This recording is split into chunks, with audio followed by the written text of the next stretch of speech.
आप देख रहे हैं बोलो जवान। इसको आप प्लीज़ फॉलो करें, सब्सक्राइब करें ताकि आपको मज़ीद अपडेट्स मिल सकें।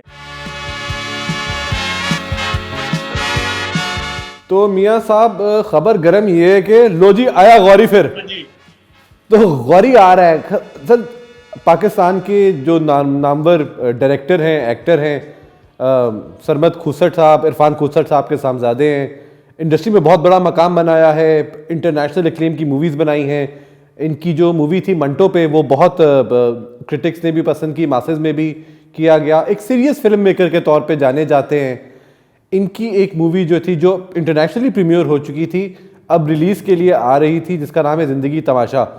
और इस ज़िंदगी तमाशा ने एक तमाशा ही बना दिया। तो कैसे देखते हैं इस कंट्रोवर्सी को आप? अच्छा सर, देखें, ये एक ऐसे सब्जेक्ट के ऊपर है ये फिल्म जिसको हम पता नहीं एक टैबू समझते हैं, उसके ऊपर बात करना भी। अगर आप देखें तो पाकिस्तान के अंदर चाइल्ड सेक्सुअल अब्यूज भी एग्जिस्ट करती है। हम इस पे आज से कुछ अर्सा पहले ज़ैनब मर्डर केस से पहले तो बात करना भी हम पसंद नहीं करते थे, क्योंकि हमें लगता था कि पता नहीं इस तरह की बात करेंगे तो क्या हो जाएगा, और इस चीज को हमने हमेशा निग्लेक्ट किया, जिसकी वजह से आज आप ये देखें कि किस जगह पे हम लोग खड़े हैं कि हर आए दिन आपको एक इस तरह की खबर मिलती है कि जी कहीं ना कहीं किसी बच्चे के साथ, अभी रिसेंटली एक और बच्ची जो हुआ है उसके साथ हुआ।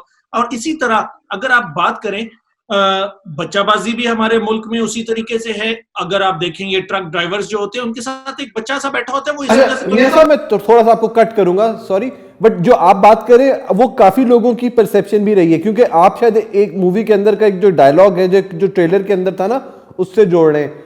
शायद फिल्म का जो मौजू है वो चाइल्ड सेक्सुअल अब्यूज नहीं है, बट एक परसेप्शन ये भी आई है कि शायद ये इस वजह से इस पे इतना वो खफा हो रहे हैं टीएलपी वाले। फिल्म की बात अभी नहीं कर रहा मैं, अभी हमारे जो माशरा है उसकी बात करूं, और फिर मैं इसके ऊपर ये कॉन्टेक्स्ट जरा मैं बिल्ड कर लूं, फिर मैं आता हूं इस फिल्म के ऊपर। अच्छा, जिस तरह मैंने कहा कि जी बच्चाबाजी भी हमारे मुल्क का एक रियलिटी है जिससे हम आज तक भागते हैं, इसी तरीके से और हमारे जो मसले हैं, अगर आप देखेंगे एक और ड्रामा जिसको अभी आपने प्रीमियर हुआ है जी मेरे पास तुम हो, उसके अंदर भी हमारे माशरे की अक्कासी की गई है, और उसके अंदर खातून को तो बहुत बुरा भला कहा जा रहा है, लेकिन अगर देखा जाए दूसरी साइड पे मर्द भी था जिसने इस तरह का काम एक गलत किया, लेकिन उसको इस माशरे में उस तरीके से नहीं बोला जाता। अब कमिंग बैक, ये जो जिंदगी तमाशा मूवी है, इसका टॉपिक बड़ा कंट्रोवर्शियल है हमारे नजर से। अगर देखा जाए तो बड़ा कंट्रोवर्सी वाला टॉपिक है, जिसके अंदर ये सारी चीजों को एक तरीके से दिखाया गया है। खासतौर पे जो मैं ये जो मौलवी हजरात हैं हमारे, और जो आप देखें वीडियो ट्विटर भरा होता है, हर दूसरे दिन कोई कुरान पाक पढ़ने जा रहा है बच्चा, उसके साथ जाती हुई है, और वो उसके अंदर वही मौलवी उसके अंदर इन्वॉल्व होता है। ये चीज भी इसके अंदर दिखाई गई है। तो अब तो ये सब वही बात है ना। देखिए, मौलवी जो है वो सोसाइटी से अलग तो नहीं है ना, इसी माशरे का हिस्सा है ना। अगर इस तरह से कर ले तो आपकी फिल्में बनना बंद हो जाएंगी कि इस फिल्म में वकील को गलत दिखाया है, इस फिल्म में पॉलिटिशियन को। भाई, अगर आपकी एक फिल्म बनी, वो सेंसर बोर्ड ने, तमाम सेंसर बोर्ड ने क्लियर की, अब हम एक सियासी या मजहबी जमात के प्रेशर में आके ये क्यों कह रहे हैं कि जी दोबारा इनके साथ बैठ के देख लिया जाए मूवी को? मैं इसी बात पे आ रहा हूँ कि देखें, जिस तरह आपने कहा है कि अगर इस तरह कोई जो भी अगर सोसाइटी के ऊपर कोई ड्रामा बनता है या मूवी बनती है, वो तो बैन हो जानी चाहिए, क्योंकि हर चीज हमारी सोसाइटी में, पाकिस्तान में खासतौर पे, हर तरह का गंद इस वक्त हो रहा है, चाहे आप किसी चीज को भी उठा लें।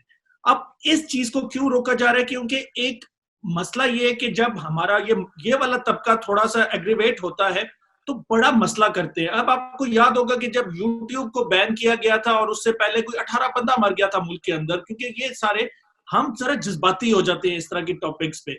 वो एक डिफरेंट टॉपिक था, उस पर तो मैं मानता हूं कि वो क्या हुआ क्या नहीं हुआ उसके अंदर तो एक बनता था, लेकिन इस चीज के अंदर जो हमारे माशरे की गलत तल्ख हकीकतों को, बेसिकली जो मैं वर्ड यूज कर रहा हूँ, तल्ख हकीकतें, वो इसके अंदर जरूर नजर आ रही हैं, और हम उससे भाग नहीं सकते। उसको हमें किसी ना किसी तरीके से डिपिक्ट करके उसको रोकना पड़ेगा। देखिए मियां साहब, मैं आपकी बात से एग्री करता हूं, मगर जिस चीज पे मैं मुद्दे पे आपको लाना चाह रहा हूं, आप याद आ नहीं रहे।